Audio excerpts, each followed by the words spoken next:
छापेमारी के करीब 10 दिनों के बाद कांग्रेस का काला कुबेर सामने आया और कहा, मैं तो शर्म से छिपा बैठा था।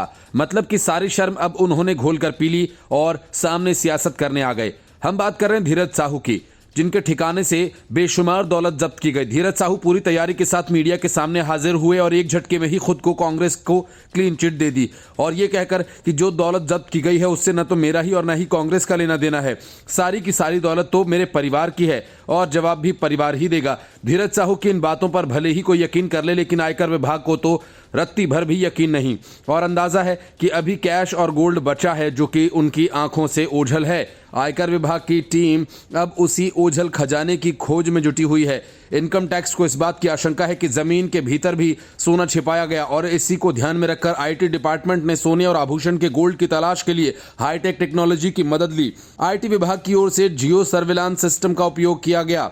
कांग्रेस के राज्यसभा सांसद धीरज साहू नेता के यहां से बरामदगी भारत में किसी भी जांच एजेंसी द्वारा की गई अब तक की सबसे बड़ी जब्ती है, जिसने पिछले सभी रिकॉर्ड्स तोड़ दिए। बड़े पैमाने पर कैश मिलने के बाद आयकर विभाग की ओर से सोने के आभूषण की तलाश जारी है। आईटी की टीम के अधिकारियों ने कहा कि झारखंड के रांची और लोहरदगा में धीरज साहू के 2 घरों को जियो सर्विलांस सिस्टम का इस्तेमाल कर जांचा जा रहा है, जिससे जमीन के नीचे छिपे आभूषणों और अन्य कीमती सामानों का पता लगाया जा सके। जमीन के अंदर या दीवारों में गोल्ड या उससे आभूषण या दूसरे कीमती सामानों को जियो सर्विलांस सिस्टम की मदद से खोजा जा सकता है। इस तकनीक की मदद से दीवारों के भीतर लॉकर का भी पता लगाया जा सकता है। आईटी की टीम अधिकारियों का कहना है कि इस सिस्टम की मदद से जमीन के नीचे छुपे आभूषण और दूसरे कीमती सामानों का पता लगाया जा सकता है। झारखंड की राजधानी रांची में धीरज साहू और उसके निवास पर मशीन की मदद से कोने कोने को खंगाला गया, जिसके ऊपर स्क्रीन पर चीजें नजर आ रही थीं। आयकर विभाग को जमीन के नीचे कुछ चीजें होने की आशंका थी। सुशीला निकेतन में टीम जब पहुंची तो कैंपस की पूरी लाइट को बंद कर दिया गया और उसके बाद आवास के अंदर बाहर बगीचा, सीवरेज पाइप, पार्किंग एरिया की जांच की गई और हालांकि इसके बारे में कोई जानकारी नहीं दी गई है टीम को क्या मिला, लेकिन आईटी की टीम अब भी वहां डेरा जमाए बैठी है और तलाश जारी है।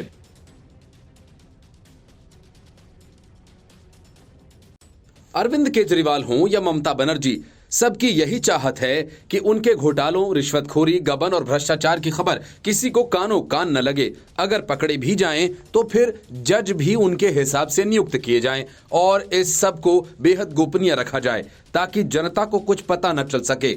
हाल ही में मनचाहा बेंच की मांग कर रहे हैं सत्येंद्र जैन को सुप्रीम कोर्ट से फटकार मिली थी। अब इस वजह से ममता बनर्जी के भतीजे अभिषेक बनर्जी को सुप्रीम कोर्ट ने निराश कर दिया। अभिषेक बनर्जी चाहते थे कि उनसे जुड़े मामलों को अन्य पीठ को ट्रांसफर कर दिया जाए और सुनवाई को मीडिया कवरेज से दूर रखा जाए, यानी मीडिया कवरेज पर रोक लगा दी जाए। लेकिन सुप्रीम कोर्ट ने अभिषेक बनर्जी को राहत देने से इनकार कर दिया। अभिषेक बनर्जी ने अपनी याचिका में कहा था, कलकत्ता हाईकोर्ट की न्यायाधीश अमृता सिन्हा की एकल पीठ द्वारा की जा रही टिप्पणियां मीडिया में प्रकाशित की जा रही हैं, इससे उनके सम्मान को नुकसान पहुंच रहा है। इसलिए उन्होंने शीर्ष न्यायालय से मामले की मीडिया कवरेज पर रोक लगाने की मांग की थी।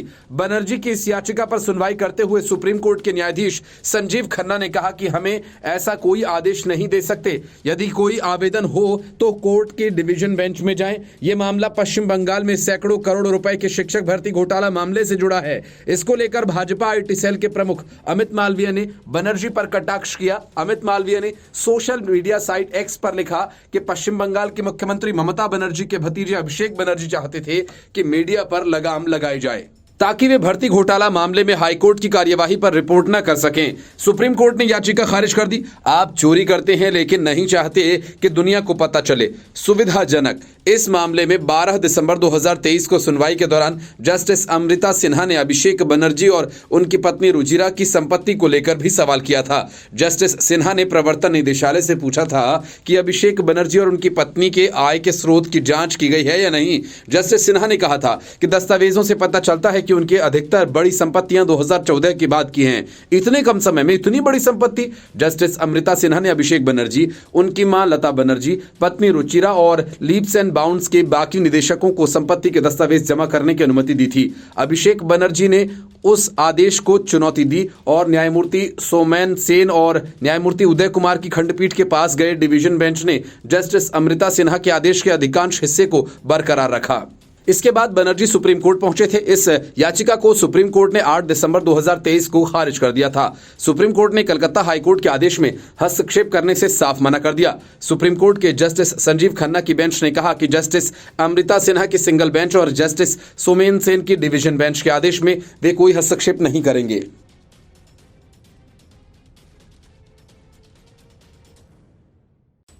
कर्नाटक की कांग्रेसी सरकार पर संकट के बादल मंडरा रहे हैं।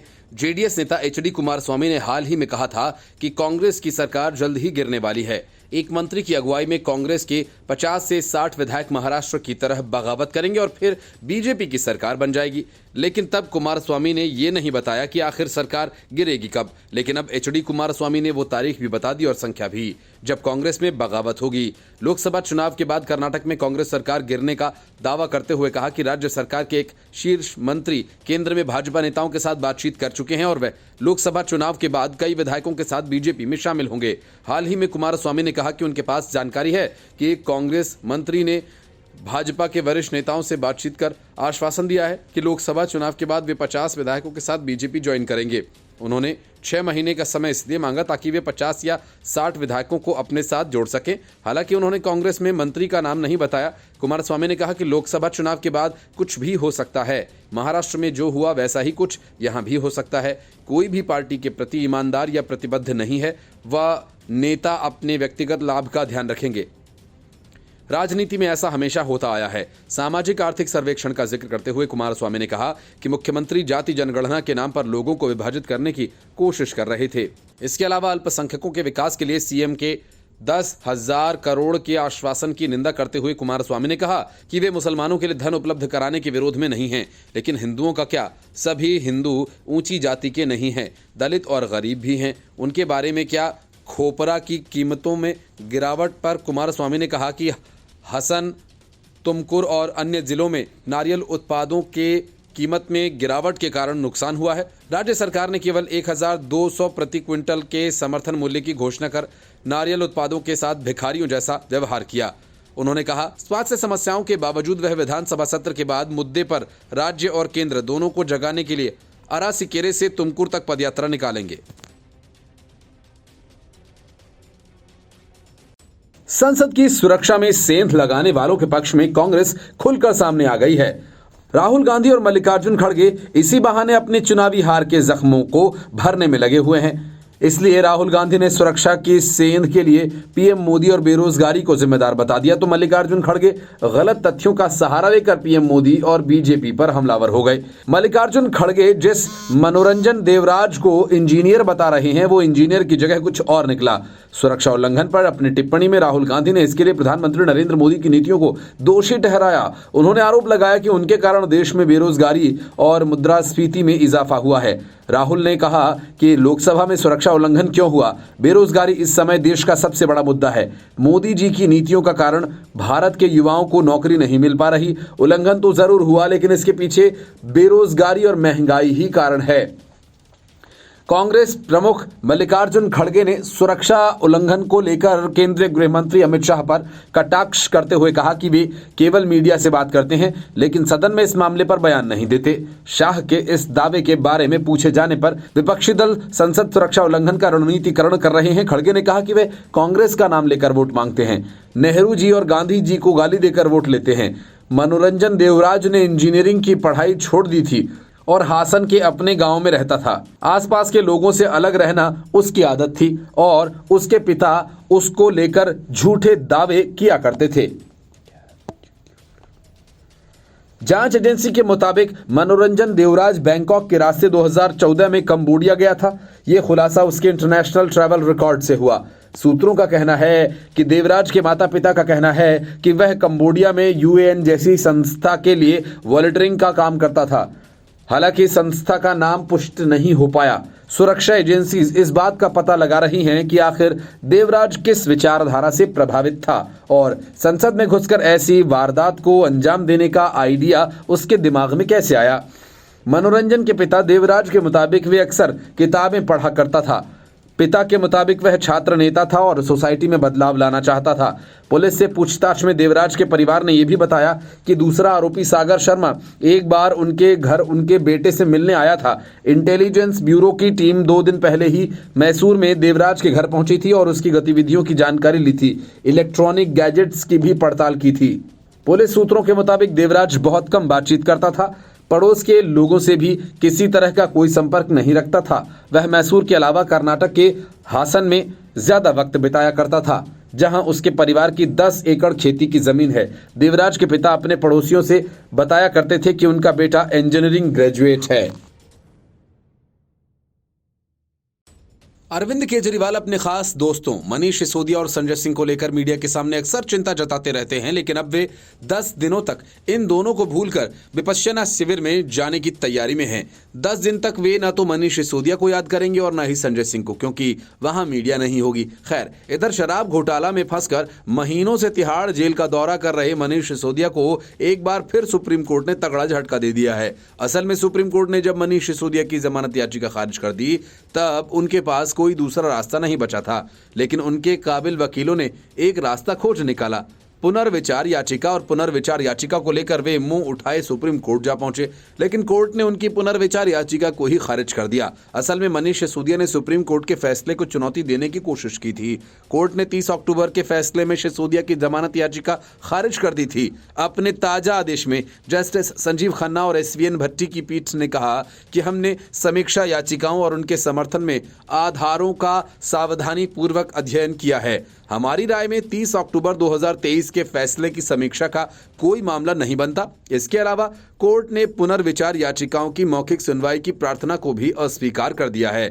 सिसोदिया ने अपनी समीक्षा याचिका में 30 अक्टूबर के फैसले में कई गलतियों को उठाया था और अपनी याचिका पर खुली अदालत में सुनवाई की मांग की थी। 30 अक्टूबर के फैसले में कोर्ट ने CBI और ED द्वारा लगाए गए आरोप को ध्यान में रखते हुए मनीष सिसोदिया की जमानत याचिका खारिज कर दी थी और उस वक्त कोर्ट ने माना था कि जांच एजेंसी 338 करोड़ रुपए के लेन देन को साबित कर पाई है और ऐसे में सिसोदिया को जमानत नहीं दी जा सकती। इसके साथ कोर्ट ने यह भी कहा था कि अगर 6 से 8 महीने में ट्रायल पूरा नहीं होता है या अगले 3 महीने में ट्रायल धीमी गति से होता है तो वे जमानत याचिका दाखिल कर सकते हैं।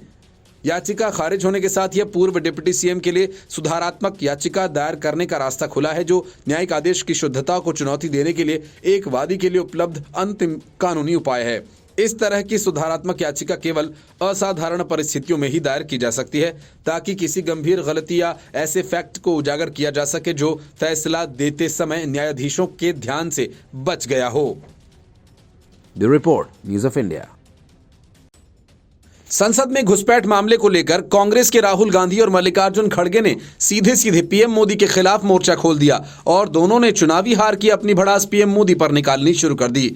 लेकिन कांग्रेस के ही कई नेताओं को यह लगने लगा कि राहुल गांधी और खड़गे फिर वही गलती दोहरा रहे हैं, जिस वजह से ताजा 3 राज्यों में कांग्रेस को शर्मनाक हार का सामना करना पड़ा।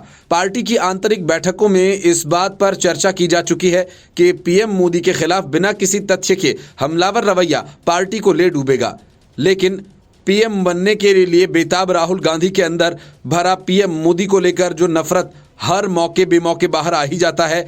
वजह है कि कांग्रेस नेता आचार्य प्रमोद कृष्णम ने इस मामले पर सभी दलों से राजनीति न करने की अपील की। आचार्य प्रमोद कृष्णम ने संसद की सुरक्षा में चूक पर कहा कि मैं सभी विपक्षी पार्टियों से कहना चाहता हूं कि आप प्रधानमंत्री नरेंद्र मोदी से नफरत करने के चक्कर में देश से नफरत न करें।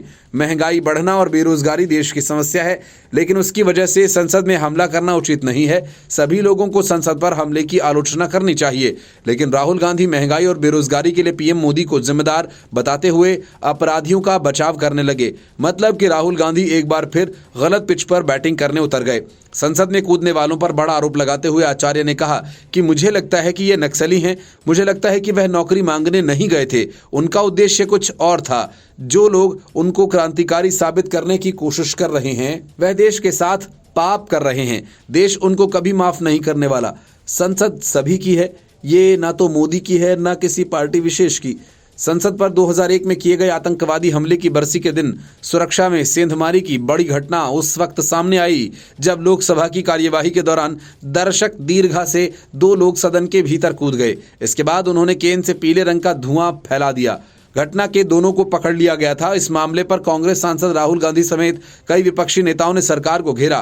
राहुल गांधी ने कहा कि इसके पीछे का कारण बेरोजगारी, महंगाई है। सबसे बड़ा मुद्दा बेरोजगारी का मुद्दा है, जिसको लेकर पूरे देश में उबाल है। पीएम मोदी की नीतियों के कारण युवाओं को रोजगार नहीं मिल रहा है। Bureau report, news of India.